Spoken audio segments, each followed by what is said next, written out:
Good Saturday evening to you, and welcome to another edition of the Press Club with me, Kendall Burton and Earl Buske, where we review big stories making news each and every week, as well as issues affecting the media generally. And we'll start with our regular look at what the papers are saying today. The Mirror newspaper: a turbulent week, a spate of gun violence, burglaries continue unabated, photographs of gunshot victim and the Calypsonian get-through who passed away this week after a long illness.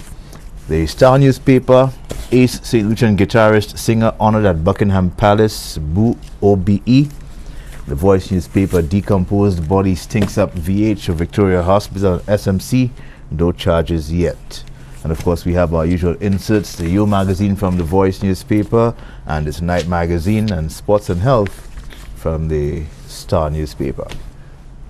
What sticks out in your mind this week? Well, anything in the papers? First time in a very long time that the three papers have three different headlines. Yeah. One's good news, one's bad news, and one is news that doesn't seem to end. Yeah. Good news being Bull and his OBE. Bad news, a turbulent week, the death of Get Through, and of course the gunshot victim. I almost said that wasn't bad news, but that would have been a bad thing to say, considering that, you know, it's nothing new. Although every gunshot victim ought not to be a victim, but you know, we hear so much about gunshots that you hardly think that that is a headline.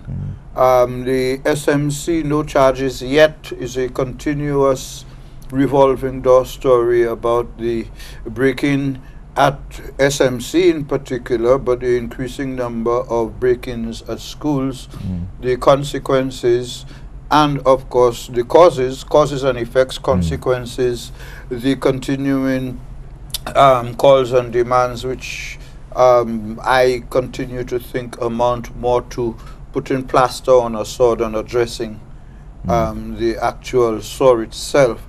My big stories this week, as usual, don't come from the front pages. I saw an interesting story in one of the papers about cabinet about to contemplate and deliberate on a partial opening of the Owen King EU Hospital. There was also reference to the fact that we are this week observed the 13th anniversary of the death of George Odlum, and an interesting lecture was delivered about him by his dear friend McDonald Dixon, and of course that is something worth discussing. Of course we have the big issues, aftermath of Matthew, the current stage of the presidential race in the United States. But Friday was the welcome announcement by President Obama that he had issued a presidential order which will make it impossible for the Congress to reverse any of the measures he has taken to ease up on the restrictions against Cuba. Of course, he's about to depart the White House, and he has not been able to achieve his originally stated objective of lifting the embargo. Only the Congress can do that, and his hands are tied. But he did the most he can do in the circumstances, which is to issue a presidential order that would prevent a rolling back of the few inches by Cuba's measurement of a progressive change. Of course, Cuba is gearing up towards the end of this month on the 28th at the United Nations to, for the 25th consecutive time, discuss the annual UN resolution condemning the embargo and calling for its lifting. Interestingly, the subject of your article in today's Voice, by the way. Yeah. And interestingly, since I did that article, the announcement was made, and Susan Rice, National Security Advisor, has become the most clear person insofar as pronouncing what the president wants. And she says that, you know, after 55 years, almost 55 years, the embargo has not worked. It is useless. Yeah. It needs to be lifted. And she is urging that whoever is President Obama's successor to not roll back what he has started, but to do what needs to be done to lift the embargo. And of course, like I said, only the US Congress can do that. So all of that depends on how people vote on Tuesday, the 4th of November. Have you placed any bets yet on how that's going to turn out? My bets are that that as it goes now with Hillary Clinton with a 17-point lead, if the election were to be called tonight, she would lead with a runaway lead. Mr. Trump is in some hot water within his own party and within the society insofar as the allegations. But you and I know that the people who support Trump, and the people who support Clinton. But nothing at this point is going to move them. So I suspect that until such time as Trump could win more independent supporters or win supporters from Hillary Clinton, then his goose might very well be cooked. But what do you make of these suggestions by him that the media is playing a major role in this election, to use his words, to rig the election? I believe he believes what he says, but I also believe he ought to remember how good the media was to him in the beginning. You know, when he was receiving hundreds of millions of US dollars worth of free TV advertisements. Right. That helped take him from a nobody who nobody gave a chance to the person who gave Hillary Clinton such a run that she had to go back and beg Bernie Sanders to come and help her. He got to within 1 point lead. And what is being said now in the US by some of the pundits is that it was always felt that the press had things on Trump.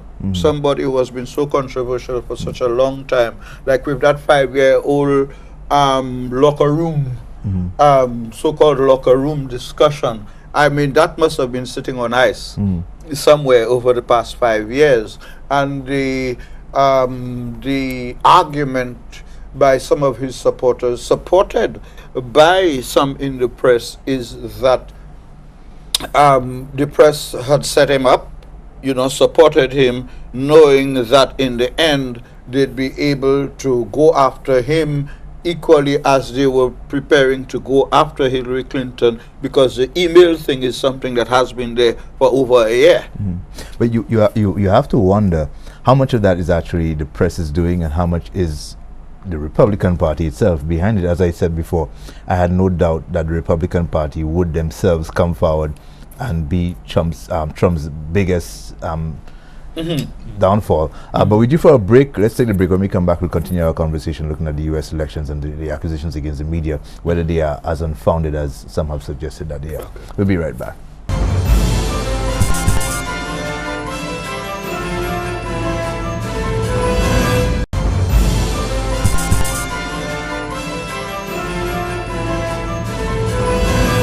Welcome back. Before the break, we were talking about the U.S. elections, how they're turning out, and the fact that Donald Trump is accusing the media of being in bed with Hillary Clinton. A large part of that, I suspect, has to do with the New York Times articles that have been coming out exposing or carrying stories or accusations by some or more women now who are coming out saying that Donald Trump has had some kind of inappropriate interaction with them over the years. The New York Times, interestingly enough, is one of the majority shareholders. I think 17% of the A-rated stock of the New York Times is owned by Carlos Slim, who is a Mexican businessman who also has links to the Clinton campaign, who has contributed significant amounts of money to the Clinton campaign. So it's not a far-fetched idea for him to make that link. But then that's the New York Times. How do you account for the other media? Well, one of the things we all know, Kendall, is that no matter how good we are as journalists, reporters, or in the press, we cannot forever create stories.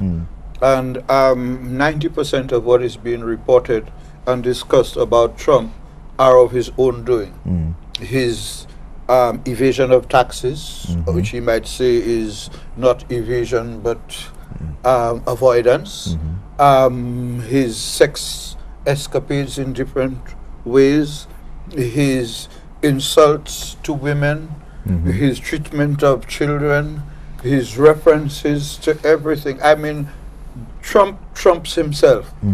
He has a way of stumbling, and it has been found, and the press has discovered that, and everybody has discovered that. You want to run for the top office of the United States, you have to have a certain amount of control over what you're saying. And that is where the whole teleprompter thing comes in.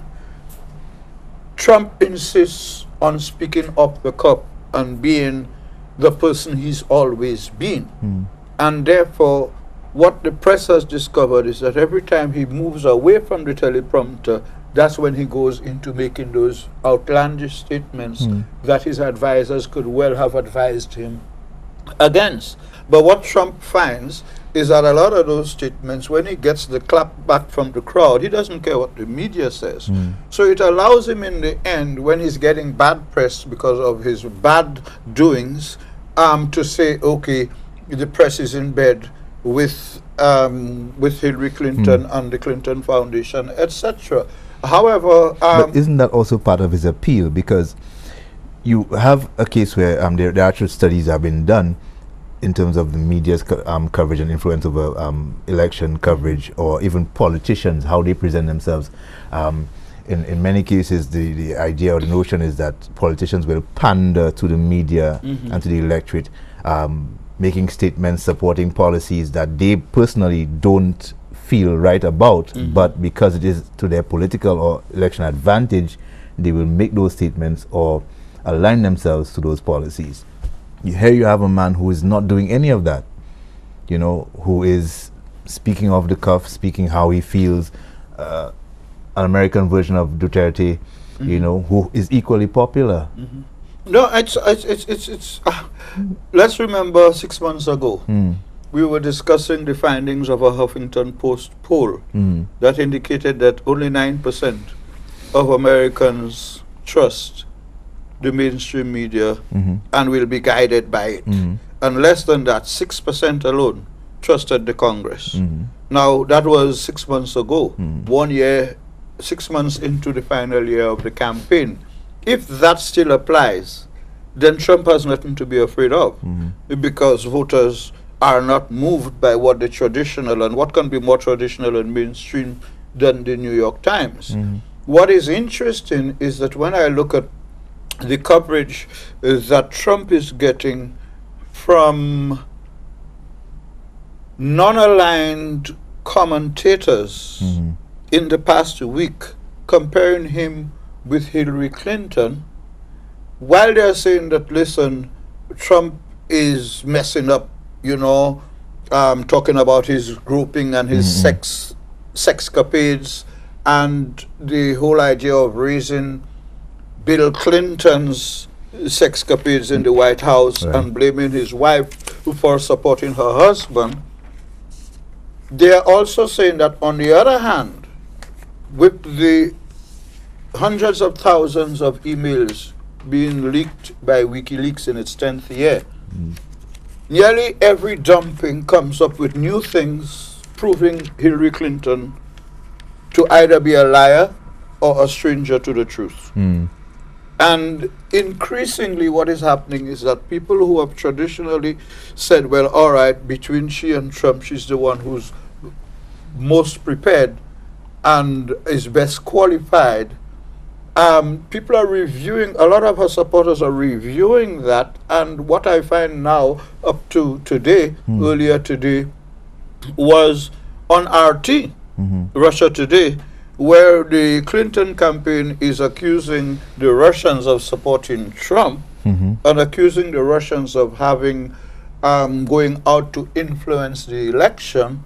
What is happening from the commentators on Russia Today is that they are going out and making clear comparisons between what Trump is saying vis-a-vis what Mrs. Clinton is saying. And insofar as international policy, they are saying, listen, Trump seems to be clearer than her, number one, on the question of NATO. He's saying if America can't get value for money in NATO, it's going to pull out. That Trump is clearer than her insofar as U.S.-Russian relations, because Trump is saying we want good relations with Russia, we don't want war with Russia. And she's saying, listen, she and Boris Johnson and them are saying, let's start the Third World War with Russia.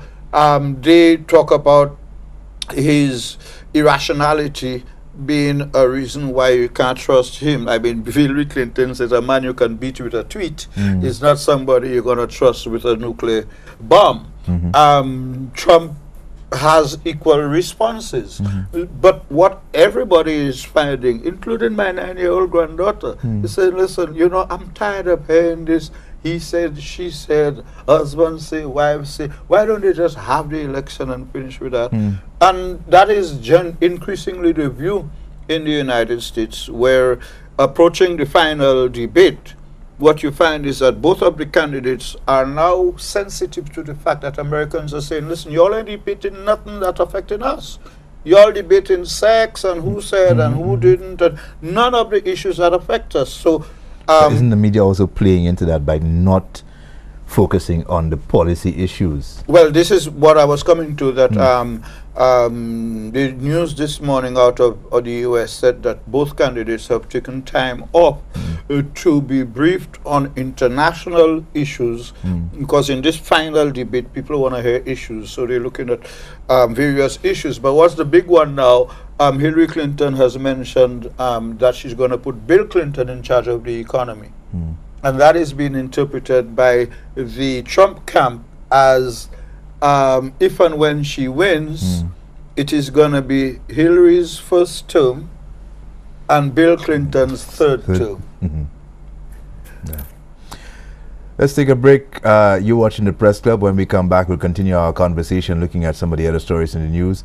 You mentioned a couple earlier that are in the papers today, George Odlum's passing and the McDonald Dixon tribute to him, as well as Boo's OBE. So when we come back, we'll look at those stories, as well as some of the international developments, like the passing of the Thai king. And WikiLeaks, you mentioned it a couple of times. 10 years old. 10 years old.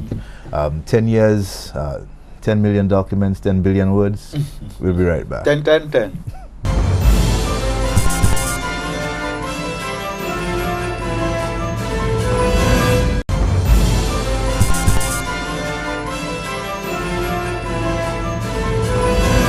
Welcome back. You're watching the Press Club. We want to shift our focus to some of the other stories in the news.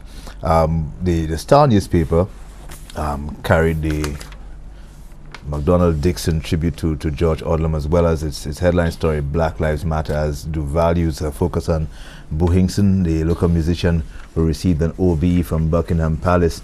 In terms of the George Odlum, the man and his art, that was the focus of the McDonald Dixon lecture. I think it was the second lecture that has been delivered so far in commemoration of George Odlum's life, paying tribute to him. The focus there was on the love for the arts. John Odlum, the arts lover, the writer, George Odlum, sorry, the writer, as opposed to George Odlum, the politician, and some of the other things that he's more commonly known for. And one of the comments that struck me when I listened to McDonald Dixon was, and you alluded to it as well, the fact that his ability with words, apart from his writing in The Crusader, is largely undocumented in terms of his own, taking the time out to write a book of his own. I do have a collection of some of his editorials at home as well. Again, you wonder how widely circulated are those, and even in the editorials, McDonald Dixon was pointing out the way he approached them, the mastery with which he wielded, the written language, the English language, it boggles the mind. Yeah, certainly, and it's one of the regrets, like you said, I often recall that George didn't take time off to document himself. He didn't have time for that. He never had time to learn to use a typewriter. I worked with him for 8 years. And he wrote. That's true. Yeah. He wrote with his pen. Yeah. and he wrote on pen and paper without a scratch. That's how good he was. And one has to remember, in all of George's flair of writing, when we read those editorials, the ones you referred to are purely local effort by lithographic press, which needs to be revisited in this digital age with a view to making it more widespread. But those of us who were around will know the unwritten reality, which researchers will eventually find out, that George wrote those editorials at a time when the Crusader and the Voice were the only two contenders. And the Voice editorials were invariably written in the early period by Sir Garnet Gordon, and in George's period by Michael Gordon, who, like George, also has had and still has a flair for words. So a researcher who goes and reads George's editorial on a Saturday in the Crusader vis-a-vis the editorial in the Voice of that same day will get a clear picture of the contending forces, where the UWP stood and where Labour stood. But I don't know whether MacDonald Dixon made reference to that. But in all of that contention and editorial war on a weekly basis, George Odlum and Michael Gordon were not just friends, but the best of friends. To the extent that whenever the Crusader had a problem with printing, it would be printed at the Voice. And many people didn't understand that aspect of the economics of newspaper. But another part which I suspect MacDonald will have remembered, and that is where you will find complete documentation of George's literary capacity, is in the Quick Quack and Cocky and Stocky. Those two columns on a weekly basis, every Saturday Crusader would have Quick Quack in the middle and Cocky and Stocky on the back page. And once you read through those two columns, you got a total understanding of everything that was happening politically, including those things you could not talk about or he could not write about. But his ability to use Cocky and Stocky, Cocky UWP, Stocky SLP. Now, those were not inventions of George.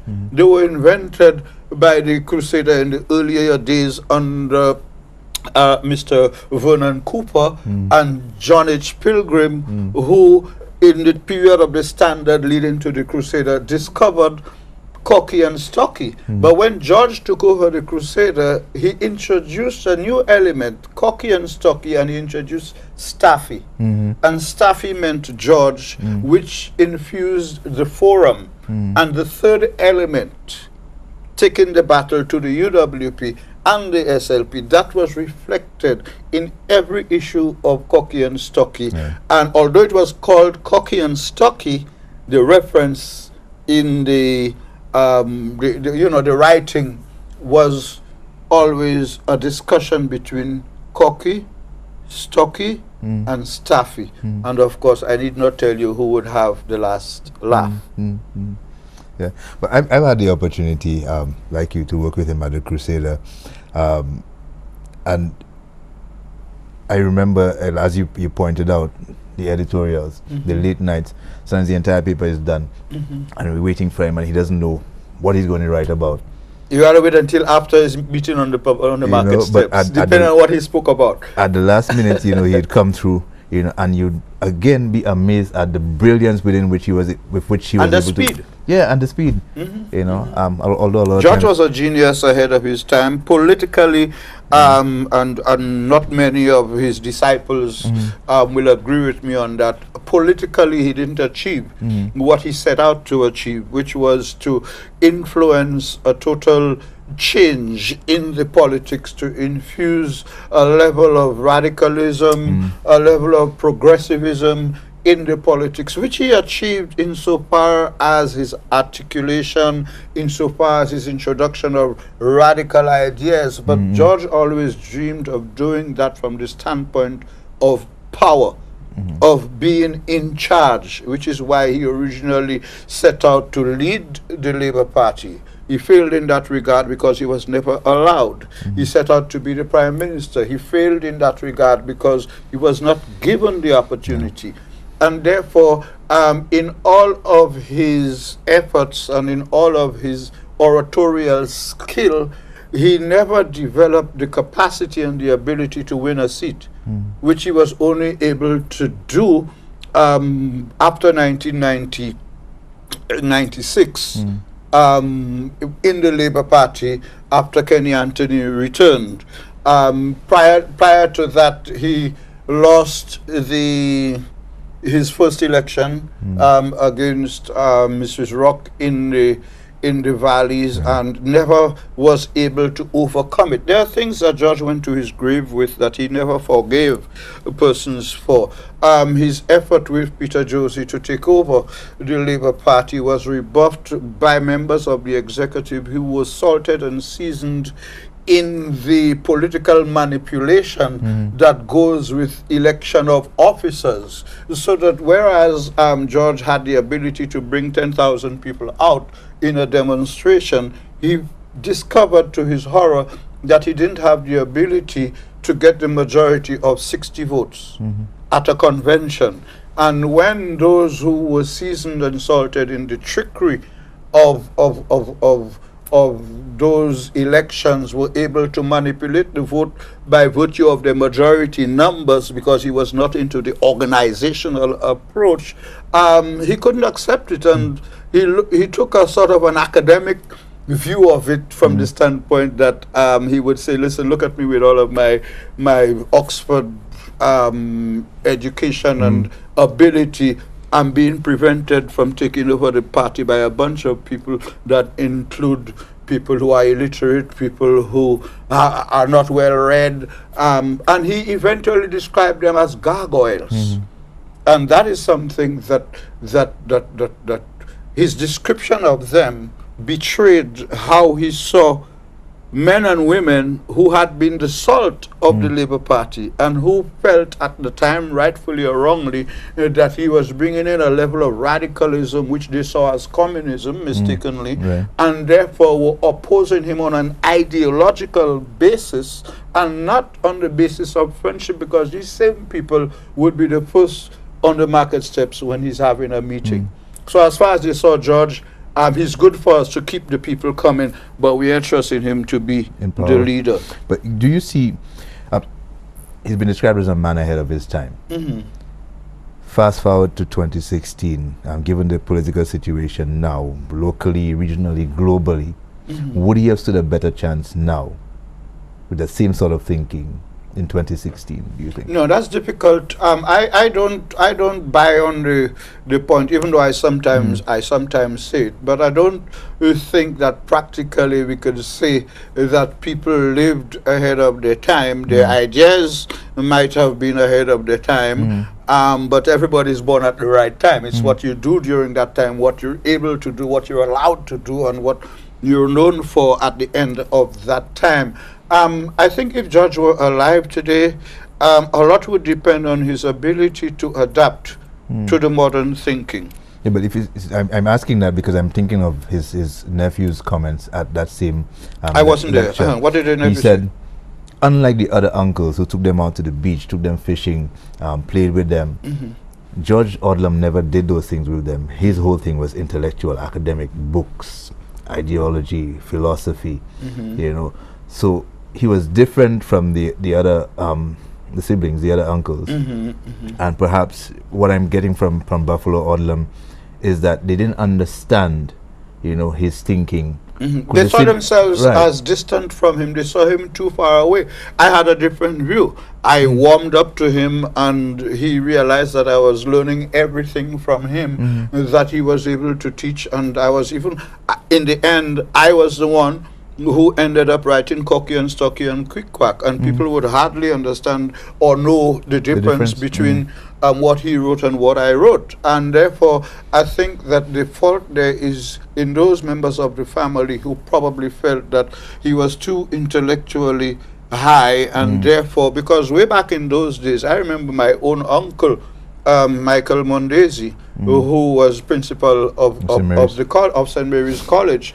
Whenever he came home from university or wherever abroad and was studying, the whole neighborhood had to remain quiet. Nobody dared go and make any noise that would disturb him. And therefore, there was an approach in families to the person who's the brightest, that he or she ought not to be troubled. And therefore, what I seem to be hearing is that they were saying, listen, George is in his own world. Let's leave him in his own world, because that is where he is best, and what is good for him, what he thinks is best for him, let's leave it for him. Yeah, well, the point I was trying to make is perhaps the executive of the party saw it the same way. He's in his own world. Let's use his abilities, as you said, to draw the crowds, but leave him in his own world. But we won't trust him with the leadership. The reins of power. We're due for a break. We'll take it when we come back. I think that's our last segment, so we can wrap up. Maybe we can look at some of the international developments. Yeah.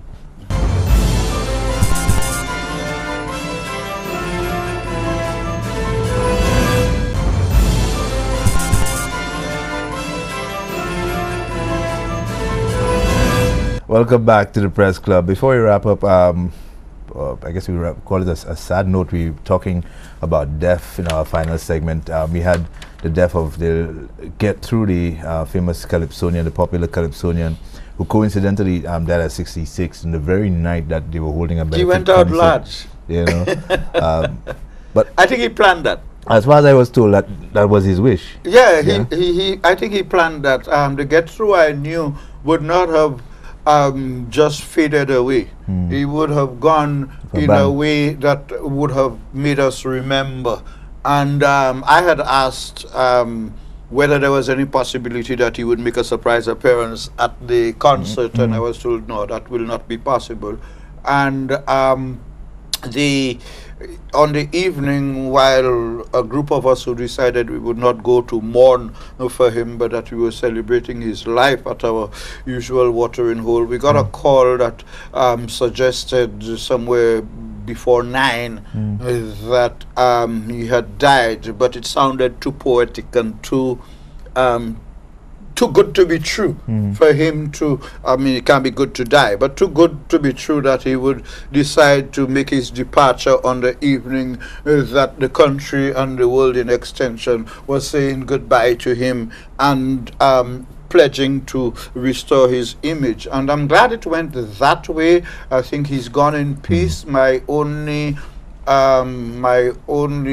thought right now is that, bearing in mind the fact that Lebo is now, I understand, playing football and is breathing the breath of life much better than before the concert, and now that Get Through is on his way to the great beyond, one can only hope that the two experiences, the Liberation concert and chanting for Get Through, that they lead to the sort of development of a sort of a permanent mechanism, whether it's a foundation for the artists or for the arts, whatever, by whatever name, something that is going to automatically kick in when, not if, but when the need arises, as during both of those events, we heard announcements of other artists who are not doing so good.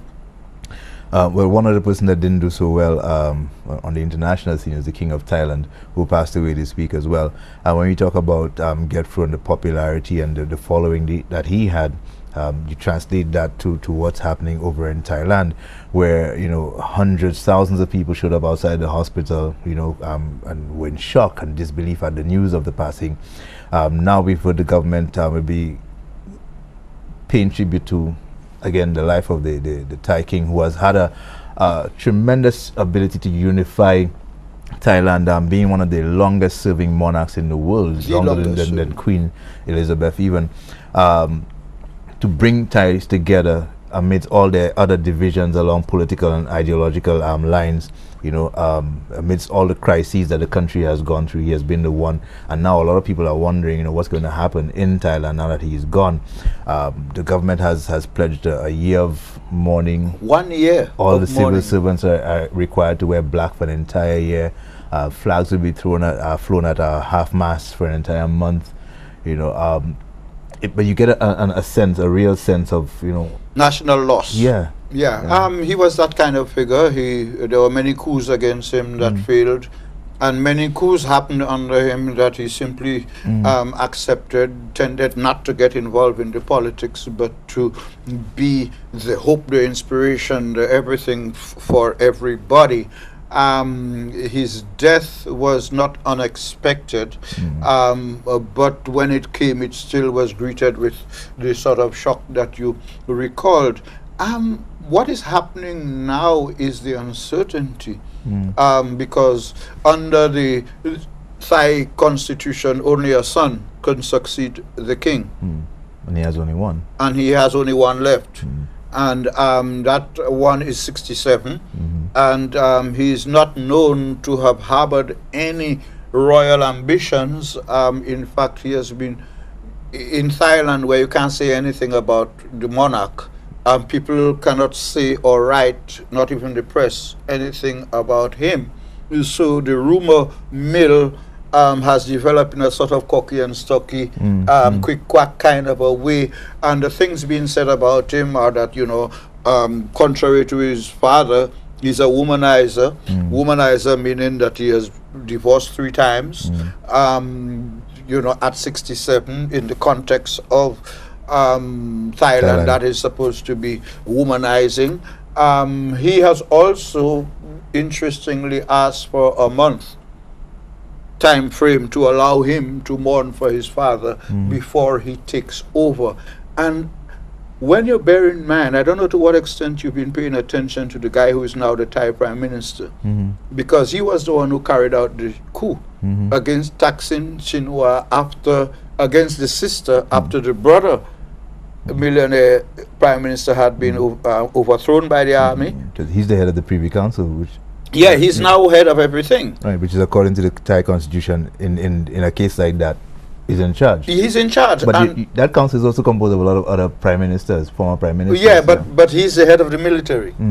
And he has changed the constitution to allow the military to be able to have the first say in determining and interpreting everything. On that basis, I have a strong fear that, given the number of coups they've had in Thailand, and the fact that this guy who is about to take over is said to be friendly to Thaksin Shinawatra, because when Thaksin became Prime Minister, who is a millionaire, a billionaire, he gave him a brand new sports car.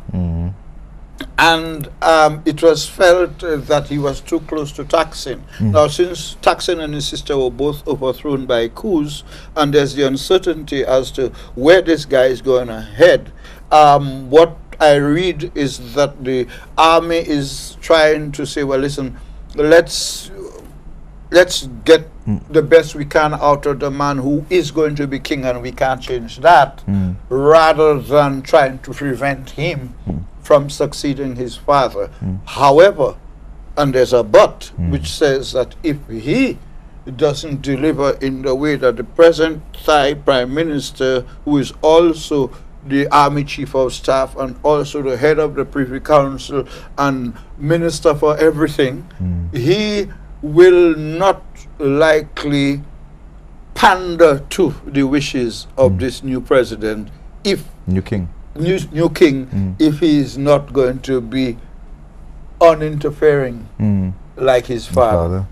That's what I can see happening there. 10 years of WikiLeaks, 10 billion documents, 10 billion words. WikiLeaks, in my view, has lived up to the global expectations. I mean, when it started 10 years ago, it was known as just leaking little things on big people. It has grown over the 10 years to be leaking all big things on all big people and countries. Yeah, more than all the mainstream media combined. Yeah, more than everybody. I mean, and with every 10 of thousands of emails that they dump relating only to Hillary Clinton, at least 1/10 of a million of a millionth sticks. And I think they have, what I've never been able to ascertain is whether there is any link between WikiLeaks and Wikipedia. I've never really checked that, because Wikipedia, unlike Facebook and the others, allow you to determine what content goes out there. Allows you to lie about yourself too. You know, so I'm not too sure whether. Neither am I. Yeah. Something worth looking into. But we are out of time. Mr. Buske, thank you very much for being here. Thank you for viewing. Thank you for those of you who view regularly for doing so. Again, we continue to look forward to your comments. I get them during the week in between shows. And we're hoping to get to the point where we can have this show as a live show so you can interact with us as well. We also and call us on Skype. And we're also hoping to get some more of the media people in here as well to discuss the issues affecting themselves, the media generally, and in the news. But until next week, have yourselves a safe and enjoyable weekend. We'll be back here next week, God willing, to discuss more issues in the news for another edition of the Press Club. See you then.